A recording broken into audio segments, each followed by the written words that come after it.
Swayam Prabha. Digital India. Educated India.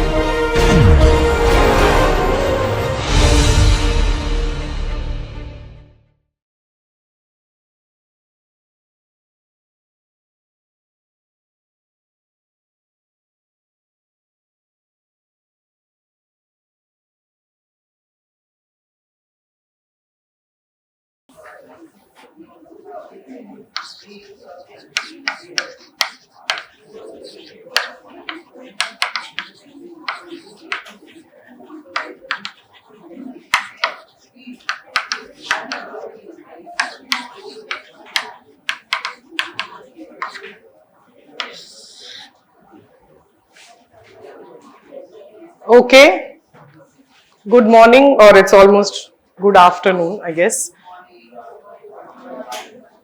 All right, so you already had a lecture this morning, I guess. So I'm the second lecture, and I'm what is standing between you and lunch. But hopefully, you had a good break, so you can pay attention for the next 40-45 minutes.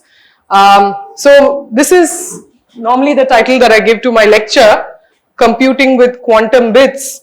But in the course of 40-45 minutes, it's a little difficult to get to the computing parts. So you can think of this more as an introduction to the quantum bit or the qubit, right? So I am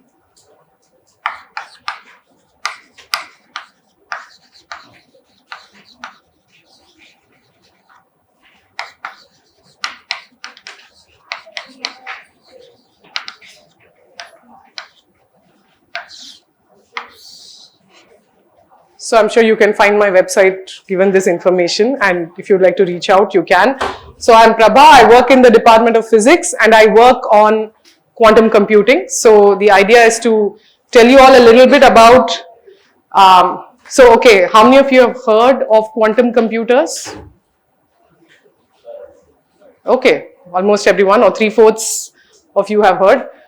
You've heard about it because you watched some lectures on YouTube. Yes, some of you. Or because it was featured in one of the Marvel movies. Yes, okay. See, I knew somebody. Okay, which one was this? Ant-Man. Okay, I must confess I myself haven't seen it yet. But that's because I have only a 7-year-old, so by the time he's 12, I think I'll start watching these anyway, so I thought I'll catch up then. Okay, so they did talk about quantum computing in the Ant-Man. How many of you heard about it because you've heard somebody else lecture about this, like me? You've heard some lectures on this. In school or outside school? Oh, all YouTube. Okay, fine. Okay, so let me also ask, have you had any lectures on linear algebra here so far? No? Matrices. Okay, when I say linear algebra, okay. Have you had lectures on matrices? Yes. So you all know how to do matrix multiplication. Have you heard about rows and columns, row vectors and column vectors? Excellent. Okay, so then I don't have to introduce all of that. So we can jump into this idea directly. So there is today a lot of efforts going on in the world to build what is called a quantum computer, right? And there are companies out there like IBM and Google who already have their own division, quantum computing division. They have their own what we call quantum hardware development efforts. If you go into, so you go and look for IBM Q, okay, and you look for something called Qiskit. So if you Google IBM Q and you enter their website, you will actually see that they have put out a bunch of quantum processors, okay, that you and me, as in the general public, can access, okay.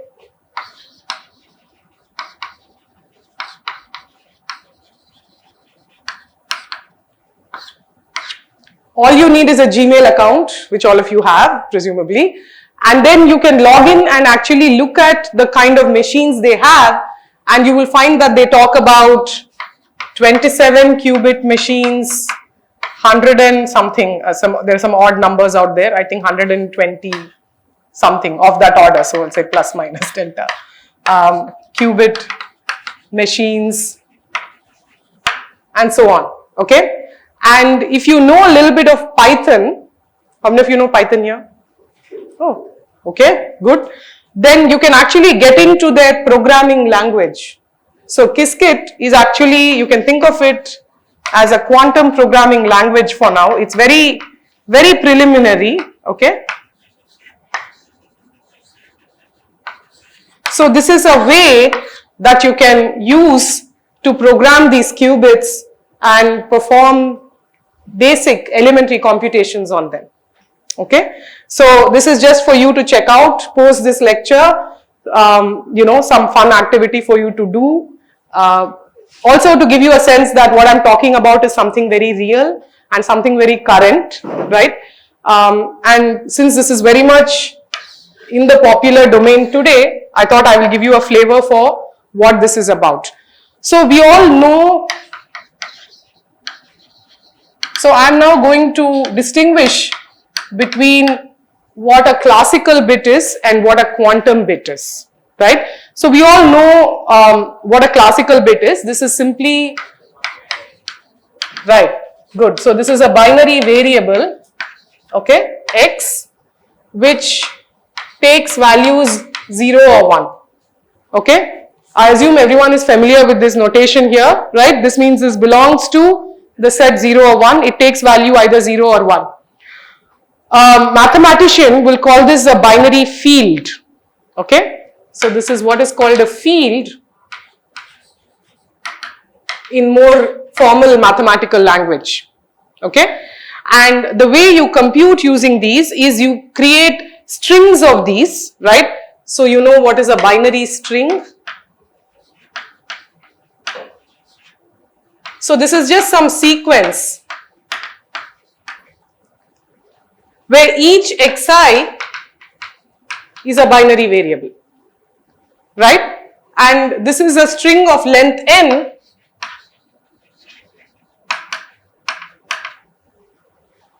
right? So 1, 1, 0, 0 is a binary string of length 4, right? So this is what one means by binary strings. And how do you compute with these binary objects? So what is a computation? You have to be able to implement some mathematical functions. Yes, so how do you do that here? Logical gates. So you need what are called logic gates. What are logic gates? They are also mathematical functions. They are functions that map binary variables to binary variables, right? What do you call such functions?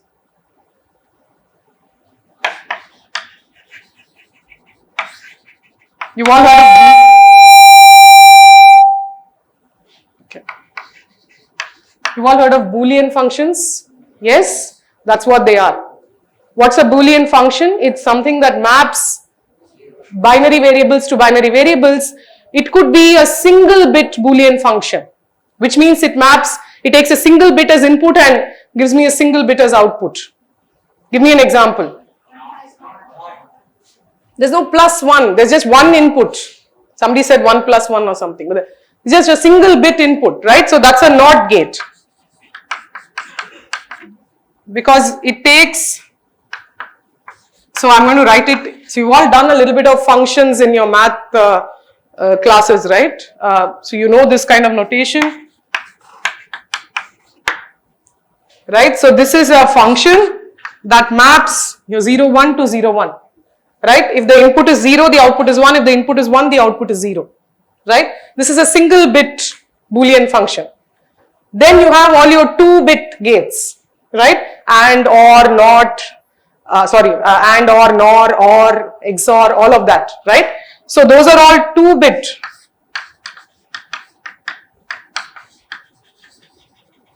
Boolean functions. So they will take, so now how do I write this? I have a 0, 1 times 2, right? This is like a set multiplication, if you will. Sorry? Cartesian product, yes, good. So, this maps. So, here you know various examples, you have AND, OR, XOR, etc. And in in your computer science course or whatever, you would have learned that you have this basic set of logic gates, and then you can perform any computation. How does that work?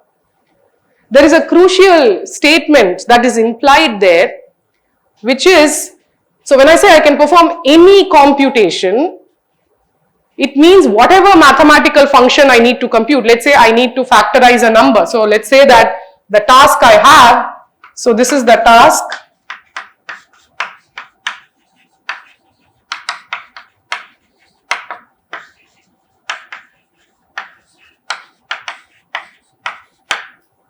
Okay. So this is a nice number because it's the number on my car license plate, but not just for that reason. This is also a nice number from the point of view of what I'm going to tell you a little bit about why quantum computers are useful or important. So I will even tell you that this has exactly 2 prime factors. So before the end of the lecture, please tell me what those 2 prime factors are. Okay. Such numbers, it turns out, are useful for cryptography. Okay, but let's say that this is the task you want to give your classical computer. Find the prime factors of this number, right? That is a valid task to give a computer. So there is some algorithm that your computer is going to run. The way it's going to do it is to break down, first of all, this number as a binary string, right? And then perform a series of Boolean operations on that and then give you the answer.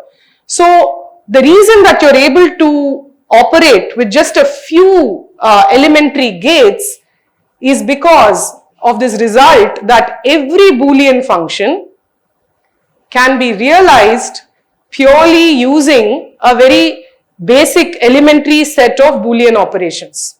In fact, every Boolean function can be realized using just one logic gate, which is that. No? Exactly. So you have the notion both NAND and NOR. So some of you said NAND and some of you said NOR. It's a matter of what you like. So you have this idea of a universal logic gate, right?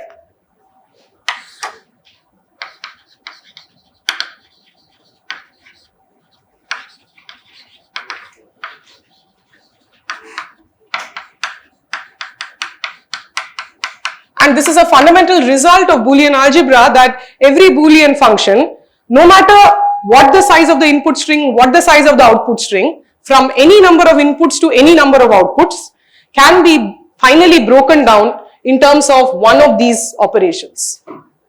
So if I'm trying to now build a classical computer, I only need hardware where I can do one of these gates and then I'm done.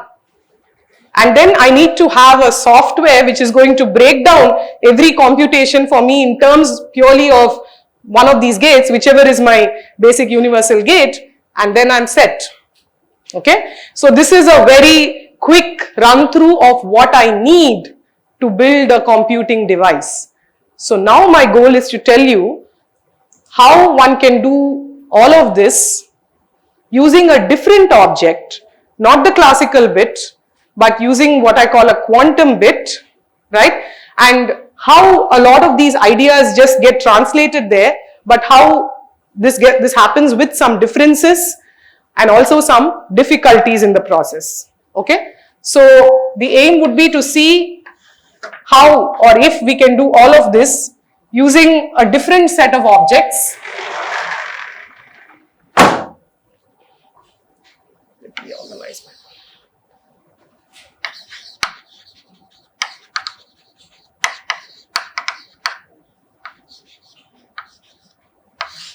called the quantum bit. Okay. So now I know that you all do quantum mechanics at some point in class 12, I think, but you're all class 11 going to class 12, right? So how many of you have already seen a little bit of quantum mechanics? Sorry, be louder. Oh, here. Who gave the lectures? Oh, okay. So you've had some lectures on quantum mechanics. Great. Okay. But the flavor of quantum mechanics that I will talk about is probably a little bit different from what he spoke about. Okay. So, okay. So I do this usually. What are the key words, buzzwords that come to mind when I say quantum mechanics? Okay, Schrodinger, good. Eigen something. Eigen what?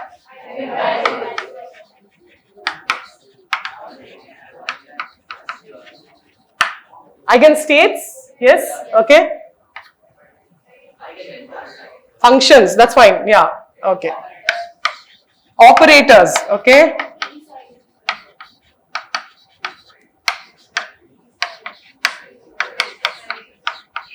Doesn't matter which way you write it, but normally you write it as h psi equal to E psi.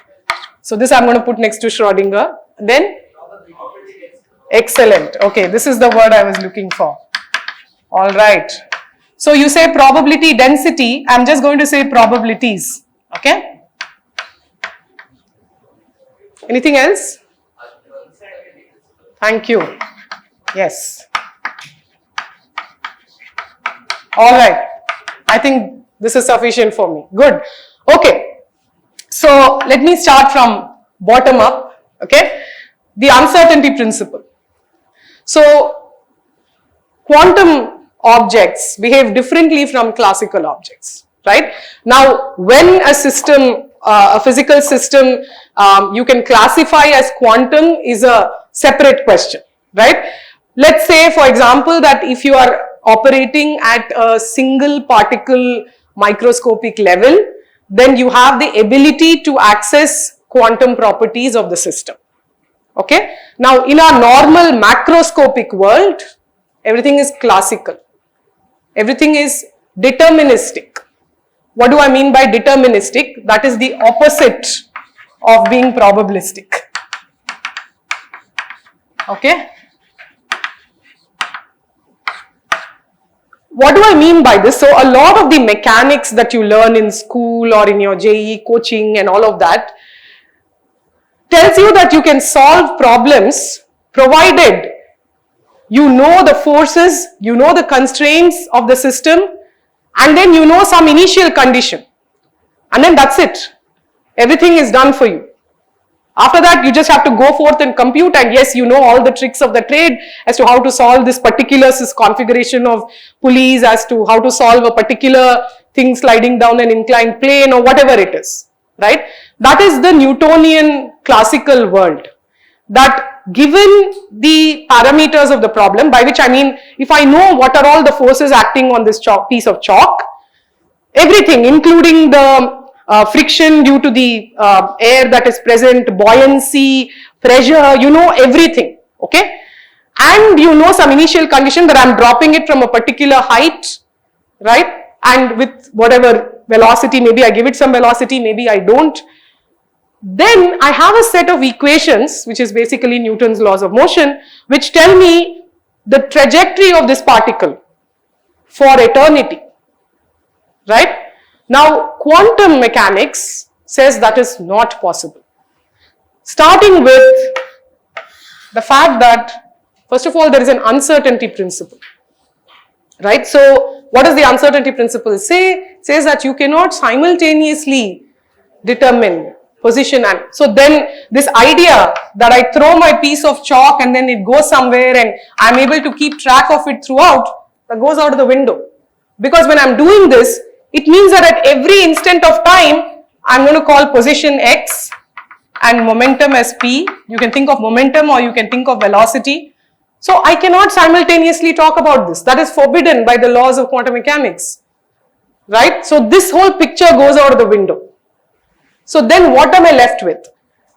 I don't have this deterministic picture anymore. So I am forced to take recourse to a probabilistic approach.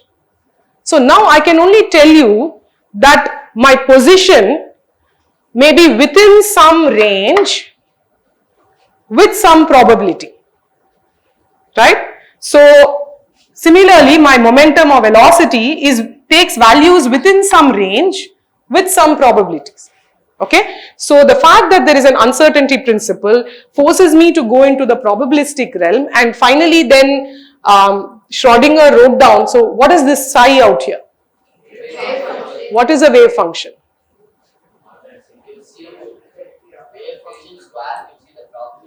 Very good. So this is actually an equation for a probability vector or a probability density. right? So let me just summarize whatever I've said in this way. So in physics, we like to talk about the state of a system, okay? Now classically, how do I describe the state of this chalk piece? I break it, I throw it. How do I describe the state of that? I describe the state in terms of its position, in terms of its velocity, maybe in terms of mass, etc., etc. Whatever variables I can think of. If it's a gas molecules in this room, I can think in terms of the pressure, temperature, etc. Whatever be the set of variables that describe the state of the system. But quantum mechanically, I cannot do this, like I said, because uncertainty principles come into play. So quantum mechanically, the state of a system is actually a probability vector. What do I mean by that? I'm just going to tell you. So this is often called the wave function, right? So when I say wave function, I'm talking about a particular probability vector which tells me with some probability what is the position of the particle. But the position is not the only variable that I may be interested in. I may be interested in other variables, right? So what is the size of this probability vector? So what is the size of this psi of x? If I think of psi of x as so what do I mean by a probability vector? Okay, so let me back up a little bit. So let me say I have a coin toss. Just think of a coin toss, okay? When I'm tossing the coin, what is the state of the coin? It's heads or tails. Once I have tossed it and I've seen it's fallen on the ground, I've got it in my hand and then I look at it, then that state has collapsed. It has collapsed to either head or tail. But when it's in the air, it's not both, it's one or the other, presumably. At any point in flight, if you catch it and look at it, it's going to be one or the other. So the way to say it is there are two outcomes, right? So let me say that there are two outcomes. And associated with these outcomes, I can write down probabilities, okay? So if I tell you that there's a particular coin C1, okay, and if I say that the state of the coin is pH equal to 0 and PT equal to 1. This is a coin which is already in the tail state, okay. If I think of another coin which I call an unbiased coin, okay, and I say that the state of the coin is pH is half and PT is half. This is a normal, ideal, good coin which one can use in an IPL match presumably. Because it's with equal likelihood, I'm getting head and tail. But if I think of a third coin, which I call a biased coin, and I say that the state of the coin is pH is 3/4 and PT is 1/4, this is a rigged coin. The technical word for this is bias. This is a biased coin because there's a higher probability of getting one of the two outcomes over the other, right? So this is an example of a two-dimensional probability vector because there are two outcomes, right? There's a different way of thinking about probabilities. Of course you've all done probability in high school and all that. You've tossed coins, you have rolled dices and all of that. But this is a different mathematical way of looking at probabilities. I have a set of outcomes, I have a set of probabilities associated with it, and I could think of different states being associated with different values of these probabilities, right? So I'm going to write this as a two-column, let me say two-dimensional. So I will call this a column vector, okay? You have seen this, you said, or yeah. So, and whatever numbers I put here, will denote for me, so there's some convention I have to adopt. So I will say the first entry is the probability of a head and the second entry is the probability of a tail. Okay?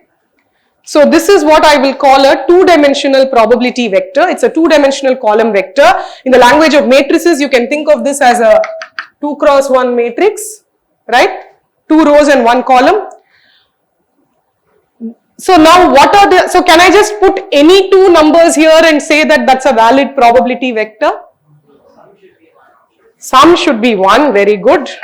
So for this to be a probability vector, the sum should be 1, and that automatically tells me, also one more important thing. Very good. They should both be positive. Yes. So PH and PT should both be, so I should write this more clearly somewhere. So let me write it there. Sorry. So let me rewrite this there.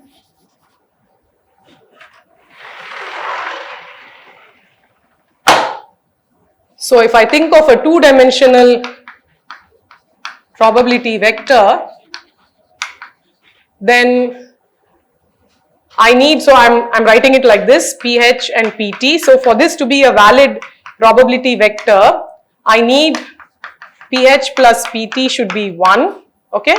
And I also need both of them to be greater than 0, and both of these together will also tell me that both of them therefore have to be less than 1. Now in this, I can think of two extreme vectors or extreme situations. I already wrote down one of those there, where the probability of head is 0 and the probability of tail is 1.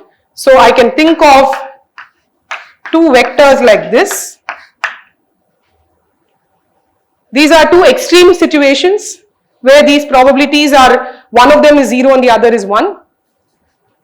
What can you say about these two vectors?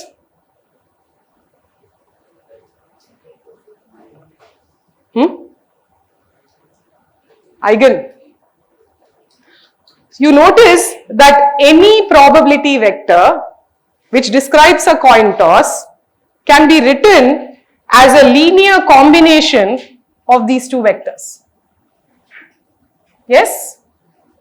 Any such thing is what? So, let me start. You noted down this number? Anyone factored this? Yeah. What? Sorry? 80? Okay. Have you checked that they are both primes? Okay, good. So, this is the answer for this. So, this is a number which is a factor of exactly 2 primes. We'll come back to why such numbers are important. But